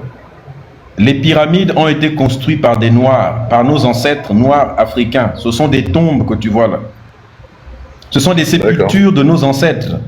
Et on sait comment qu'ils ont été construits un petit peu, parce qu'on a beaucoup de renseignements sur les textes des pyramides. Ils ont laissé beaucoup il y a beaucoup de papyrus, beaucoup de textes qui expliquent, qui montrent les outils avec lesquels ils les construisaient, comment ils soulevaient des blocs de cailloux. Ils ont expliqué en détail. Les blocs de béton, justement, les blocs de cailloux, ils ont été acheminés comment dans ce cas-là? Il faut faire de l'égyptologie. Certains égyptologues te l'expliquent, mais c'est la preuve que nos ancêtres avaient beaucoup de connaissances. Les gens ont l'habitude de penser que les ancêtres étaient bêtes à l'époque et que nous, aujourd'hui, on serait plus intelligents, ce qui est strictement faux. Il y avait plusieurs connaissances qu'ils avaient, et il y a même des connaissances qu'ils avaient que nous n'avons pas, nous ne possédons pas aujourd'hui. Pourquoi? Parce que ceux qui sont allés... Toutes ces connaissances-là, est-ce que c'est possible un jour d'avoir accès à ces connaissances perdues, justement? Mais la physique, les immeubles que l'on construit aujourd'hui, les immeubles que l'on bâtit aujourd'hui, c'est avec quoi? C'est avec cette connaissance. C'est avec ils utilisaient quelle connaissance? Les mathématiques, la géométrie, la physique qu'ils utilisaient. Sans cette physique, sans ces géométries, sans ces mathématiques, sans cette algèbre, on n'aurait pas des immeubles que nous avons aujourd'hui. Les immeubles sont les héritiers des pyramides et des grands temples de l'époque. Oh, Médusa, s'il veut, je peux me mettre sur l'écran pour lui montrer les preuves. Attendez. Oui, bonjour à tous. Si Médusa peut me permettre de répondre à Génox, enfin en tout cas apporter un peu...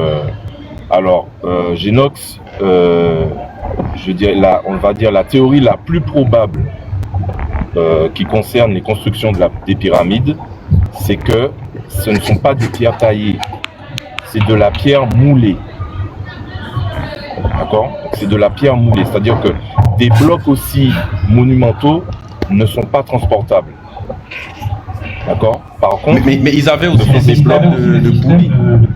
Oui, voilà. Ils avaient aussi des systèmes avec des roues pour transporter aussi des blocs. Parce qu'on voyait aussi parfois certains blocs dans certaines carrières, puisqu'on a retrouvé des carrières où on a taillé, où on a découpé certains blocs de cailloux. Hein. Ils ont été découpés dans des... Comment on appelle ça? Dans des carrières. On a retrouvé des carrières où ces blocs ont été coupés, ont été transportés. Ils avaient des systèmes. C'est eux qui ont inventé ces éléments-là. Il y avait des gros chariots où on charriait des cailloux. Ils avaient beaucoup de techniques pour déplacer des blocs de cailloux aussi. Hein. Et les mecs, ils étaient... En même temps, c'est des Noirs. Ils sont forts. Regardez les Noirs d'aujourd'hui. Vous pensez que on peut comprendre que des peuples, des autres peuples, nous, on a une force musculaire en plus de l'intelligence que l'on avait. On avait des systèmes de poulies. Vous connaissez les poulies, là, en physique, pour soulever des blocs de cailloux. Des systèmes hydrauliques pour soulever ça. Voilà, c'est ça, j'allais dire. Ils avaient aussi des systèmes hydrauliques. Bonjour à tous. Si ne parlez pas tous au même moment, s'il vous plaît. Par rapport à ça. D'accord. Non, attends. Parlez pas tous au même moment. Laisse répondre avant, s'il te plaît, merci. Et donc je disais que Cetro était en train de montrer quelque chose à l'écran. Ah oui. Ben ok, on va laisser voir s'il a de la documentation. Ah, il bug malheureusement. Il dit tu bugs. Les équations à... Alors là. Il dit ton réseau est très mauvais, c'est de te déplacer. Égyptienne. Bon, oui, et je vais vous montrer l'écriture de ces gens, ou même votre écriture, monsieur. Oui, Gaïta, Genox, regardez l'écriture là. Ah, il bug.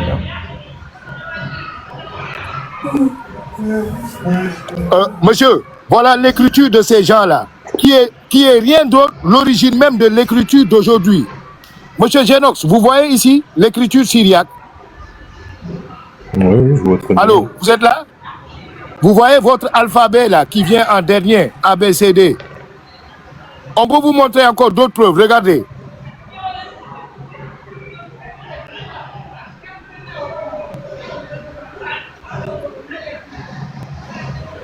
Là, ce sont les Arabes qui copient l'écriture des Noirs. 7000, 8000 ans avant Mohamed. Les deux écritures sont Est-ce que identiques. ça a un rapport avec la question qu'il a posée? Oui, non, je suis en train de le montrer des preuves, parce qu'avec eux, il faut toujours des preuves. J'en ai plein, hein. Non, il a parlé Monsieur des Génon, est-ce que vous voyez? Oui. Oui. Oui, je vois. Vous voyez? Même sur l'écriture, votre écriture même, vous le devez au noir. L'écriture que vous écrivez votre nom là, c'est à partir de l'écriture des Noirs. Je peux vous le montrer encore sous une autre forme.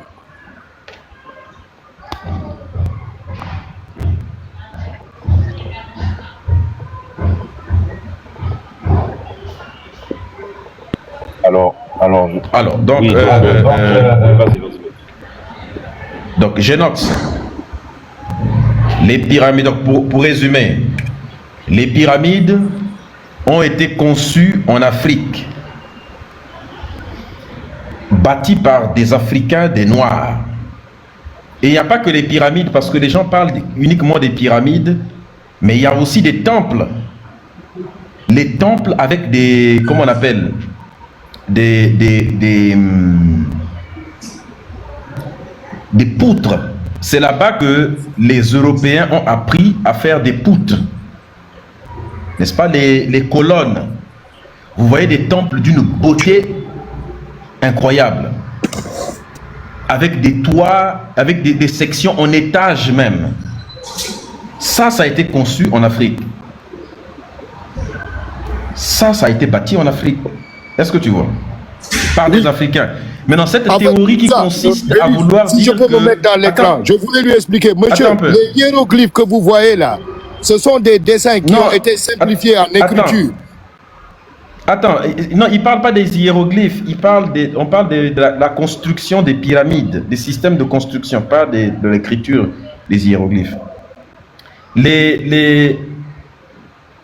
Est-ce qu'il m'entend le Génox là? Mais tu bugs beaucoup aussi, il dit. Ah, qui faisait le bruit là? C'est le Génox en question, c'est dingue en fait.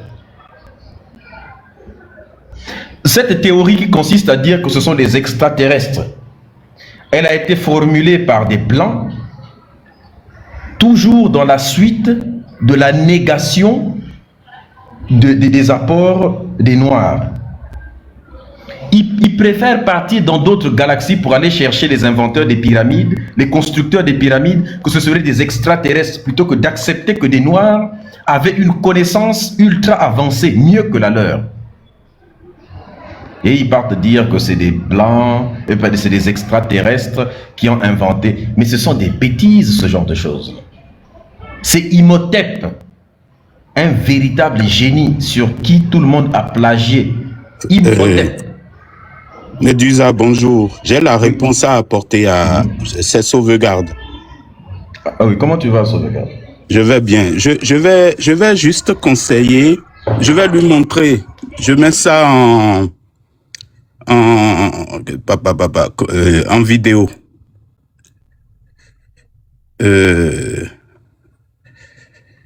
Modifier.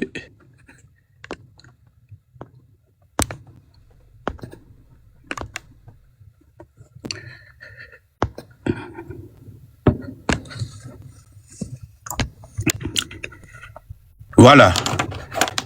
Monsieur qui avait posé la question. Achetez ce livre-là, La géométrie égyptienne.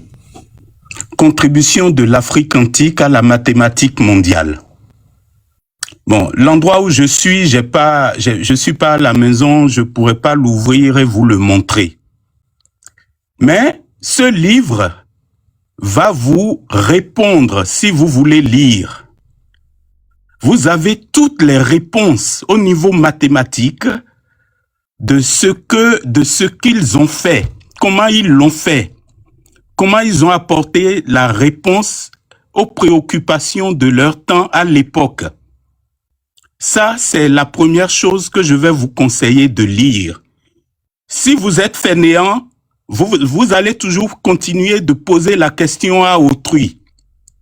Mais si vous faites l'effort vous-même d'acheter le livre de Théophile Obenga, c'est Théophile Obenga qui a fait cette publication, vous avez une réponse monumentale de comment les poulies ont été inventées.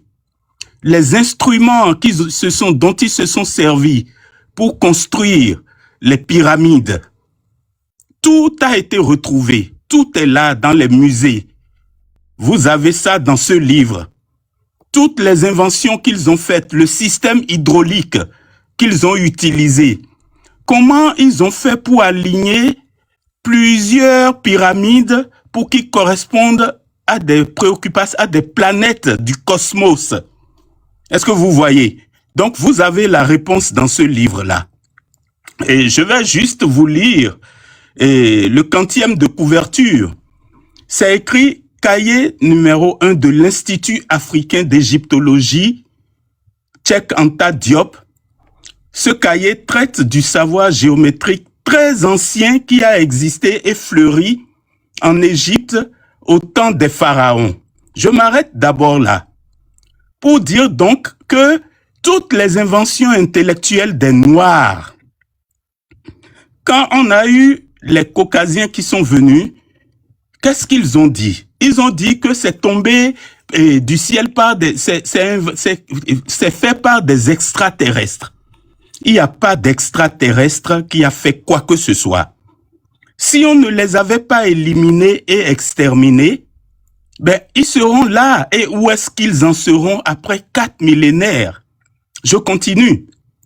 Les liens ne sont pas exclus avec d'autres objets et savoirs géométriques africains en dehors de la vallée du Nil. La géométrie égyptienne est alors placée dans son véritable contexte natif, historique et culturel. L'ouvrage, concis et didactique, dégage ainsi toute une tradition du sens géométrique africain jusqu'aux idéalités sédimentées des calebasses pyrogravées modernes. Il était difficile d'éviter l'historiographie de cette belle et rigoureuse invention de l'être humain qu'est la géométrie. D'autant que les Grecs ont d'eux-mêmes montré unanimement que leur propre géométrie s'est développée à partir de celle reçue d'Égypte. Et donc, on sait que l'Égypte, aujourd'hui, après le colloque du Caire de 1974, animé par Cheikh Anta Diop et Théophile Obenga devant tous les savants du monde, était habité par les Noirs à l'époque. Ils ont tous été exterminés, vous savez, génocidés, vous savez. Bon, donc, je continue. Et il était difficile d'éviter l'historiographie de cette belle et rigoureuse invention de l'esprit humain qu'est la géométrie, d'autant que les Grecs ont d'eux-mêmes montré unanimement que leur propre géométrie s'est développée à partir de celle reçue d'Égypte. Par son objet et sa démarche, cet ouvrage est à considérer comme une contribution majeure pour la connaissance de l'histoire scientifique et culturelle de l'Afrique qui reste encore à écrire et à évaluer. Donc, on parle après de l'auteur. Mais c'est pas tout. Je vais vous montrer. Tout à l'heure, on parlait des vaches. Bon, je vais passer l'histoire des vaches. Je vais pas en parler. Simplement, je vais vous montrer un livre, un deuxième, que je vous invite aussi à aller découvrir. Celui-là, il est vraiment exceptionnel parce que par l'image et la démonstration, il nous fait la preuve par A plus B de beaucoup de choses. Qui c'est qu'il a écrit? C'est une archéologue, égyptologue de notoriété internationale qui s'appelle Christiane Desroches-Noblecourt. Notez bien ce nom. Christiane Desroches-Noblecourt. Quand on parle souvent des égyptologues, et franchement, il y en a qui ont fait l'exception de par leur honnêteté intellectuelle. Cette dame en fait partie. Alors, les images que je vais vous montrer ici sont exceptionnelles parce qu'elle les a recueillies elle-même sur place. Quand on parle de l'Afrique, on ne saurait déjà parler de l'Afrique sans parler du Nil. Le Nil qui est ce fleuve qui a permis les plus grandes inventions, les plus grandes découvertes, les plus grandes inventions. Donc, le Nil, vous l'avez là. Et quand vous parlez de religion, de pyramide, quand vous parlez de, comment dire, de construction et, comment dire, et quand vous parlez des grands édifices que vous retrouvez aujourd'hui en Europe, mais c'est pas en Europe leur source, hein. Vous savez, on a été les copier quelque part. Et ce quelque part-là, en voici déjà une fois la preuve. Vous voyez, quand vous dites que des gens sont descendus de je ne sais où pour les montrer, pour les édifier, c'était pas ça du tout. On a la preuve dans ce livre, hein, que je vous montre.